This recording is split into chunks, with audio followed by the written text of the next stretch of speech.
Welcome back. You're watching Commodity Champions. And the last quarter of the calendar year has always seen a surge, not just in gold buying, but also in other commodities.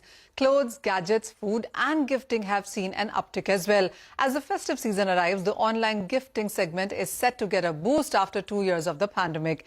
Joining me now to discuss this is Vikaas Gutgutia, the founder and MD of Ferns and Petals. Vikaas, hi, thank you so much for joining us. And what is your sense when you look at the markets right now? The festival season has officially begun and the COVID-free festive season is taking shape. How is F&P faring on consumer behavior, profits, revenues, margins and sales?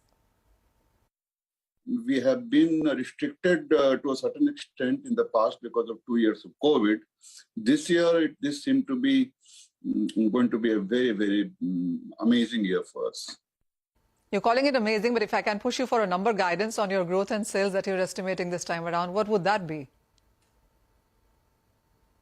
See, if you ask me honestly, I definitely expect to do 25 to 30% more than the pre-COVID level. That's the kind of increase I'm looking at in terms of volume. Otherwise, the season time is normally, it's kind of a double than the normal months. So it is a very, very optimistic target, and we are really looking forward. Clearly, because COVID taught us the importance of online, but you as one started online, you have online versus and offline as well. What would you say on what model is faring better?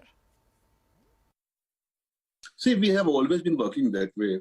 To us, I don't know, maybe we were lucky that we had both the things. Omni-channel worked very well for us for the good last 15, 18 years. So we were quite used to it. Of course, lockdown here and there, then online picks up if there is a problem anywhere. So it complements each other. So that way, we have been very lucky, and we probably did much better than the other retailers.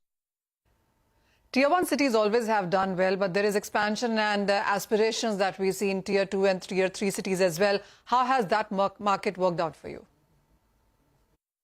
See, Tier 2 and Tier 3 are the cities where you have aspirants, who want to do what Tier A has done and, living with. So our growth area is definitely targeted towards Tier 2 and Tier 3 cities.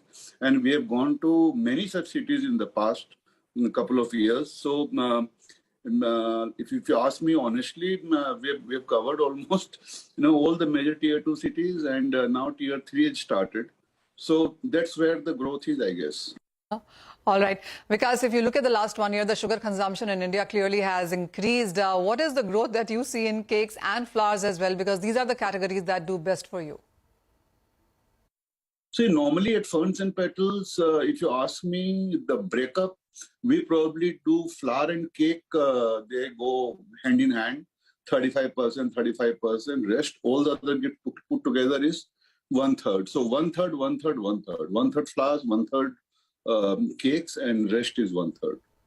In the last couple of years, especially post-COVID, a lot of trend and customer patterns, behaviors have changed. People are making more time for their loved ones. Has that also, come into customer portfolio? Has that changed for you? See, customer portfolio probably will remain the same, except the Tier 2, Tier 3 targeted marketing and all that. But to us, it's the time to innovate, time to get new gifts, new ideas, new products. So maybe we want to, as a leader, we want to keep serving our clients with innovation and with latest way of gifting. And we are well prepared for the season. All right. Because world over, a couple of trends or buzzwords that the markets are talking about is hike in interest rates, recession and inflation as well, which we have seen seep through across commodities, across sectors and businesses also. So while we are looking at the festival season here, has inflation in some sense impacted you as well? So whether it has been about production, labor costs, transportation, logistics, etc., how have you worked with all of those? Definitely, it's a cause of concern. I mean, one does look at the cost, and every single line item is much higher than what it used to be. So we have no option but to increase the price and maybe look at some other cost cuttings which can wait for a while. So we are doing that negotiation bit, but yes, that's something to worry about. All right. But this year is positive, especially for service providers when you are related to catering and wedding season, etc. This year also is looking at one of the years which has the highest move rates when it comes to wedding in Indian markets there. And US also, by the way, and Middle East too is what the reports suggest. What is your sense on this wedding season? Are you looking at higher sales? What kind of growth are you working with, especially with the last quarter of this year? I think wedding season, there's one little thing that in November this year, there aren't many wedding dates. So November is not going to be as good as it used to be. But yes, December, January, February, there are plenty of dates, and I guess we will do very good business. And this time, this financial year will probably end up, seeing the same numbers as we did pre-COVID. Because another thing that I want to talk to you about is that the market really seems to be opening up. As we are coming back, there are various startups, entrepreneurs, apps that are coming into the market. Does that increase competition for you? Are more players coming in now? What is the total market size like, and what is your share within that? If you ask me honestly, I guess the market is huge. I think if we add one startup or one new entrant into the market, we have got 10,000 new customers who join the bank. So I don't see a problem there. The market size and the number of customers and opportunity is endless.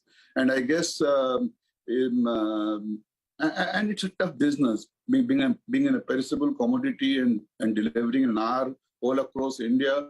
So we have seen a lot of people come with a lot of energy, and then in the 6 months' time, we have seen them going back as well. So that's a process which we have been seeing for years. Nothing new to us. Oh, well, as you pointed out, it's a very perishable business, yes, especially when you're dealing with flowers there. But I want to push you for the numbers on what growth and how many new customers actually have you added over the years? Normally, we've been growing at the rate of 25-30% year on year. That's a very, very healthy growth. And we did have some difficulty during COVID. Now, since the COVID is behind us, I think 23-24, we should be doing at least 50% more than what we did in 1920. All right. As you mentioned, as we were discussing, we already are in a festival season here. And as we go ahead, it's going to be Dhanteras, Diwali, Christmas, New Year. I'm assuming the festival season for you also spills over to Valentine's Day going forward in the month of Feb. So what new markets are you getting into? What is the kind of growth that you also are looking at beyond Diwali? And what more are you getting in sense of business segments?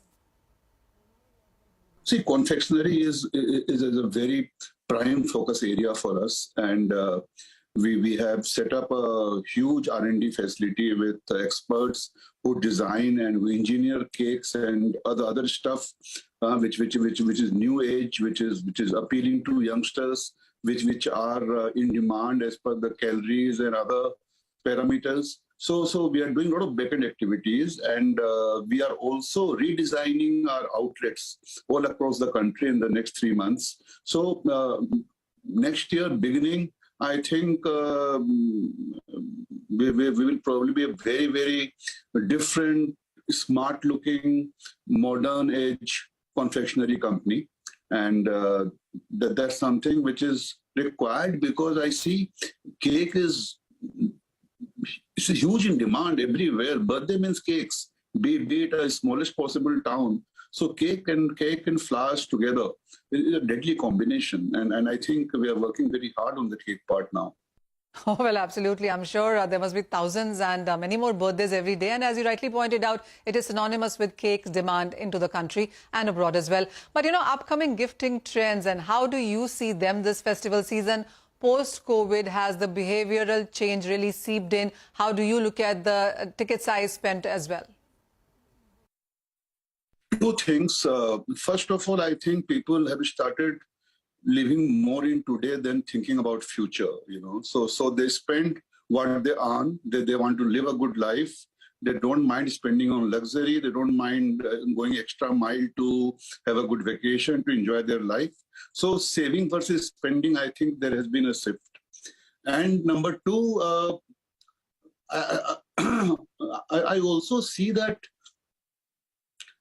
I'm very surprised that, a lot of luxury segment has seen a huge, increase in demand, which is very difficult to understand. But the only logic is that maybe, they don't want to keep money, safe anywhere, and they want to enjoy life. So luxury is definitely on a high right now.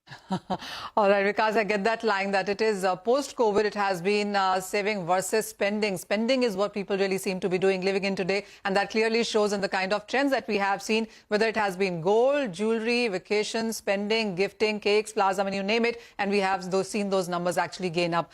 But with that, thank you so much for joining us. And with that, it's a wrap on this edition of Commodity Champions. Thank you so much for watching.